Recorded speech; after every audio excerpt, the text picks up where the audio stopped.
ঢেকিয়াজুলিৰ নিচলামাৰী অঞ্চলত ওৰাং ৰাষ্ট্ৰীয় উদ্যানৰ পৰা ওলাই অহা বনৰীয়া হাতীৰ উপদ্ৰৱ অব্যাহত আছে আৰু ওৰাং ৰাষ্ট্ৰীয় উদ্যানৰ পৰা ওলাই অহা বনৰীয়া হাতীয়ে নিচলামাৰী অঞ্চলত বিভিন্ন খেতি-বাতি নষ্ট কৰিছে। এই অঞ্চলটোত আলু খেতি যথেষ্ট হয় আৰু এই সময়টোত তেওঁলোকে আলু খেতি কৰে কৃষকসকলে। কিন্তু এতিয়া হাতীৰ উপদ্ৰৱত কৃষকসকল বিনিদ্ৰ ৰজনী কটাব লগা হৈছে। তেওঁলোকৰ আলু খেতি ওৰাং ৰাষ্ট্ৰীয় উদ্যানৰ পৰা ওলাই অহা হাতীয়ে বিনষ্ট কৰিছে এফালৰ পৰা। আৰু মই পুনে পুনে সেই দৃশ্যাংশ দেখুৱাম। কেৱল এই বছৰেই নহয়, এই অঞ্চলটোত বিগত বহু বছৰৰ পৰাই এনেধৰণে বনৰীয়া হাতীয়ে এয়া উপদ্ৰৱ চলাই আহিছে আৰু ইয়াত আচলতে আলু খেতি কৰে, আলু খেতিকে ধৰি বিভিন্ন ধৰণৰ খেতি কৰে অঞ্চলটোৰ কৃষকসকলে। আৰু এই খেতিসমূহ এনেধৰণে ওৰাং ৰাষ্ট্ৰীয় উদ্যানৰ পৰা ওলাই অহা যি বনৰীয়া হাতীয়ে এনেধৰণে বিনষ্ট কৰি আহিছে। মই দেখুৱাইছোঁ, এয়া চাওক আলু খেতি, আৰু এই আলু খেতি এফালৰ পৰা এনেধৰণে তহিলং কৰিছে বনৰীয়া হাতীয়ে।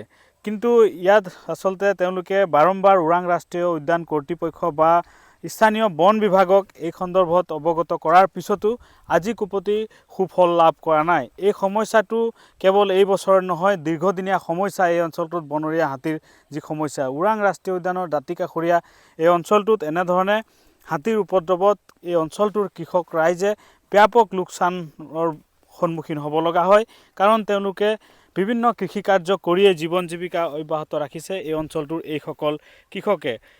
কিন্তু এই সময়টোত ইয়াত হাতীৰ উপদ্ৰৱ যথেষ্ট বৃদ্ধি হয় আৰু তেওঁলোকৰ খেতি বাতি নষ্ট কৰে।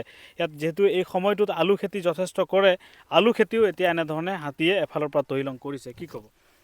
কি ক'ম আৰু, আমাৰ মানে সন্ধিয়া হ'লেই মানে এই দেখিবলৈ পাইছোঁ ওৰাং ৰাষ্ট্ৰীয় উদ্যান নিচেই কাষতে আমি ইয়াত আলু খেতি কৰোঁ, ধান খেতি কৰে, বিভিন্ন ধৰণৰ মানে শাক পাচলি খেতি কৰোঁ। এনেকৈ বনৰীয়া হাতী আহি আগতেতো ধান খাইছে বুলি গম পাইছিলোঁ, এতিয়া আলু খায়। আলু খাই আগতে আমি মানে খেতি কৰিছোঁ, যেতিয়া লগাইছোঁ তেতিয়া গছকি গছকি গৈছে। এতিয়া মানে যিহেতু আলু অলপ ডাঙৰ হ'ল, এতিয়া মানে গছটোকে খাই দিয়ে। অকল আলু গাছে নহয়, কবি খেতিও খায়, আলু খেতিও খায়, ধানো খায়। আৰু ঘৰৰ আশে পাশে যদি শাক পাচলি কিবা লাও কিবা কিবি কৰি থাকোঁ, তেতিয়াও মানে সেইটোকো নষ্ট কৰি দিয়ে, জেং ঠেং ভাঙি দিয়ে। আমি বাৰম্বাৰ জনাইছোঁ বন বিভাগত, ঢেকিয়াজুলি নৰ্মেলৰ যিটো মানে ফৰেষ্ট আছে এইবিলাক জনাইছোঁ। জনাৰ সত্ত্বেও মানে সিহঁতে কোনো ধৰণৰ পদক্ষেপ লোৱা নাই।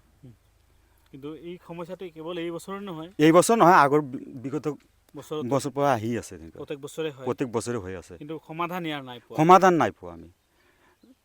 গতিকে ইয়াত যে খেতি কৰিছোঁ আমি, যিটো মানে আমাৰ মানে টকা পইচাৰ যিবিলাক অভাৱ হয়, কিছুমানে বেংকৰ পৰা, কিছুমানে আত্মসহায়ক গোটৰ পৰা পইচা আনি মানে খেতি বাতি কৰা হৈছে। যদি এনেকৈ যদি নষ্ট কৰে তেনেহ'লে আমাৰ মানে হাঁহ নচৰা অৱস্থা হৈ যাব। ৰাতি আমি পহৰা দিয়ে থাকোঁ। নিশ্চয়কৈ কৃষকসকলে ইয়াতে নিশা পহৰা দিব লগা অৱস্থা হৈছে, কাৰণ এই সমস্যাটো কেৱল এই বছৰ নহয়, প্ৰত্যেক বছৰেই ইয়াতে হাতীৰ যি উপদ্ৰৱ, এই উপদ্ৰৱ চলি আহিছে। আৰু এই বছৰো এনেধৰণে এতিয়া যিহেতু আলু খেতিৰ সময়, আৰু এই সময়টোত কৃষকসকলে এনেধৰণে তেওঁলোকে যথেষ্ট সমস্যাৰ সন্মুখীন হ'ব লগা হৈছে হাতীৰ উপদ্ৰৱৰ ফলত। কি ক'ব?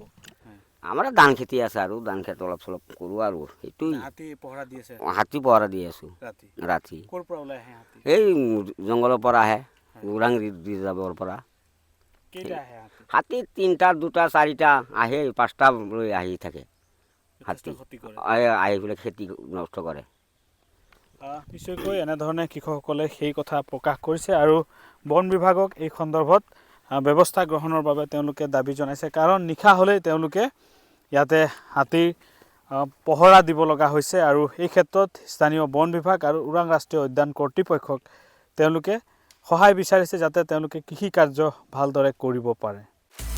আপুনি বিচৰা বাতৰি পাব কেৱল নিউজ 18 এপত। নিউজ 18 এপ ডাউনলোড কৰিবলৈ স্কেন কৰক এই QR কোড। গুগল প্লে ষ্টৰতো পাব এই নিউজ 18 এপ।